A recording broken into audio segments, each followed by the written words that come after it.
Hello everyone. 23ನೆಯ ಪ್ರಶ್ನೆಯನ್ನ ಗಮನಿಸಿ. ಚಿತ್ರದಲ್ಲಿ ಸಿಪಿ ಮತ್ತು ಸಿಕ್ಯೂಗಳು ಓ ಕೇಂದ್ರವುಳ್ಳ ವೃತ್ತಕ್ಕೆ ಸ್ಪರ್ಶಕಗಳಾಗಿವೆ. ಎ ಆರ್ ಬಿಯು ಆರ್ ಬಿಂದುವಿನಲ್ಲಿ ಮತ್ತೊಂದು ಸ್ಪರ್ಶಕವಾಗಿದೆ.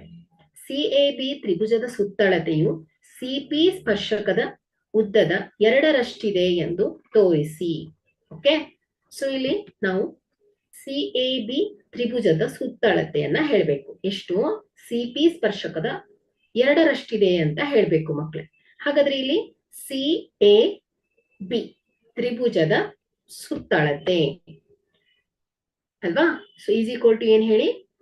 CA plus A B plus B C ಅಲ್ವಾ? CA plus A B plus B C. So ಇಲ್ಲಿ ನಾವು CA, so CA equal to ಏನ್ ಹೇಳಿ? ಸಿಪಿ ಮೈನಸ್ ಎಪಿ ಮಾಡಿದ್ರೆ ನಮ್ಗೆ ಎ ಸಿ ಸಿಗತ್ತೆ. ಸೊ ಹಾಗಾಗಿ ಸಿಎ ಈಕ್ವಲ್ ಟು ಏನ್ ಹೇಳಿ? CP minus AP. So A B equal to ಏನ್ ಹೇಳಿ? A R plus R B ಅಂತ ಬರಿಬಹುದು. ಸೊ ಹಾಗಾಗಿ A R plus B R ಅಥವಾ R B plus B C. B C equal to ಏನ್ ಹೇಳಿ?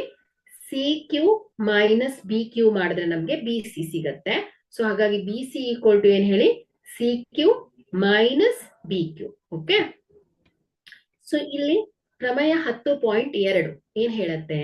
ಸೊ ಬಾಹ್ಯ ಬಿಂದುವಿನಿಂದ ವೃತ್ತಕ್ಕೆ ಎಳೆದ ಸ್ಪರ್ಶಕಗಳ ಉದ್ದಗಳು ಏನಿರುತ್ತೆ ಮಕ್ಕಳೇ? ಯಾವಾಗಲೂ ಸಮನಾಗಿರತ್ತೆ. ಸೊ ಹಾಗಾಗಿ ಇಲ್ಲಿ ಸಿ ಏನ್ ಹೇಳಿ? ಬಾಹ್ಯ ಬಿಂದು. ಸೊ ಇದು ಬಾಹ್ಯ ಬಿಂದುವಿನಿಂದ ಎಳೆದ ಸ್ಪರ್ಶಕ ಯಾವ್ದಾಯ್ತು? ಸಿಪಿ ಮತ್ತು ಸಿಕ್ಯೂಗಳು. ಸೊ ಇವುಗಳ ಅಳತೆ ಏನಿರತ್ತೆ ಹೇಳಿ? ಸಮ ಆಗಿರತ್ತೆ. ಸೊ ಸಿಪಿ 9 ಸೆಂಟಿಮೀಟರ್ ಇದ್ರೆ ಸಿಕ್ಯೂ ಕೂಡ ಏನಿರತ್ತೆ ಹೇಳಿ? 9 ಸೆಂಟಿಮೀಟರ್ ಆಗಿರತ್ತೆ. ಸೊ ಹಾಗಾಗಿ ಪ್ರಮೇಯ 10.2ರಿಂದ ನಾವು ಸಿಪಿ ಈಕ್ವಲ್ ಟು ಸಿಕ್ಯೂ ಅಂತ ಬರೀಬಹುದು. ಅದೇ ರೀತಿ ಎ, ಸೊ ಎ ಏನ್ ಹೇಳಿ? ಬಾಹ್ಯ ಬಿಂದು. ಬಾಹ್ಯ ಬಿಂದುವಿನಿಂದ ವೃತ್ತಕ್ಕೆ ಎಳೆದ ಸ್ಪರ್ಶಕ ಯಾವ್ದಾಯ್ತು? ಎಪಿ ಮತ್ತು ಎ ಆರ್ ಅಲ್ವಾ? ಹಾಗಾದ್ರೆ ಇಲ್ಲಿ ಎಪಿ ಮತ್ತು ಎ ಆರ್ ನ ಅಳತೆ ಈಕ್ವಲ್ ಇರತ್ತೆ. So AP is equal to A R. ಅದೇ ರೀತಿಯಾಗಿ ಬಿ ಬಾಹ್ಯ ಬಿಂದು ಆದ್ರೆ ಸೊ ಇಲ್ಲಿ ಬಿ ಆರ್ ಮತ್ತು ಪಿ ಕ್ಯೂಗಳು ಸ್ಪರ್ಶಕ. ಸೊ ಇವುಗಳ ಅಳತೆಗಳು ಸಮನಾಗಿರತ್ತೆ ಪ್ರಮೇಯ 10.2ರಿಂದ. ಸೊ ಹಾಗಾಗಿ ಇಲ್ಲಿ ನಾವು ಈ ಒಂದು ತ್ರಿಭುಜದ ಸುತ್ತಳತೆ ಸಿಪಿ ಮೈನಸ್ ಎಪಿ ಅನ್ನ ಹಾಗೆ ಇಟ್ಟಿದ್ದೇನೆ. ಸೊ ಇಲ್ಲಿ A R, so A R equal to ಏನ್ ಹೇಳಿ? ಎಪಿ ಆಗಿರೋದ್ರಿಂದ ಸೊ ಎ ಆರ್ ನ ಬದಲು AP plus B R. So B R equal to ಏನ್ ಹೇಳಿ? ಬಿ ಕ್ಯೂಗೆ ಸಮ ಸ್ಪರ್ಶಕಗಳು.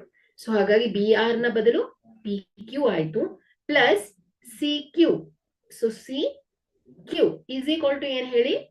ಸಿಪಿ ಸ್ಪರ್ಶಕ is equal to CP. Okay, so ಎರಡು ಬಾಹ್ಯ ಬಿಂದುವಿನಿಂದ ಎಳೆದ ಸ್ಪರ್ಶಕಗಳು. ಸೊ ಹಾಗಾಗಿ ಸಿ ಕ್ಯೂ ಈಕ್ವಲ್ ಟು ಏನಾಗುತ್ತೆ? ಸಿಪಿ ಗೆ ಸಮ ಮೈನಸ್ ಬಿ ಕ್ಯೂ. ಸೊ ಇಲ್ಲಿ minus AP plus AP cancel ಆಗುತ್ತೆ, plus B Q minus B Q cancel ಆಗುತ್ತೆ. ಸೊ ಈಸ್ ಈಕ್ವಲ್ ಟು ಏನಾಯ್ತು ಹೇಳಿ? CP plus CP is equal to 2 into CP ಆಯ್ತು ಮಕ್ಕಳೇ. ಓಕೆ, ಸೊ ಇಲ್ಲಿ ನಾವು ಪ್ರೂವ್ ಮಾಡಿದ್ದೇನಾಯ್ತು? ಸಿಎಬಿ ತ್ರಿಭುಜದ ಸುತ್ತಳತೆ ಏನಾಯ್ತು ಮಕ್ಕಳೇ? ಸಿಪಿ ಸ್ಪರ್ಶಕದ ಉದ್ದದ 2ರಷ್ಟಿದೆ. Okay, thank you.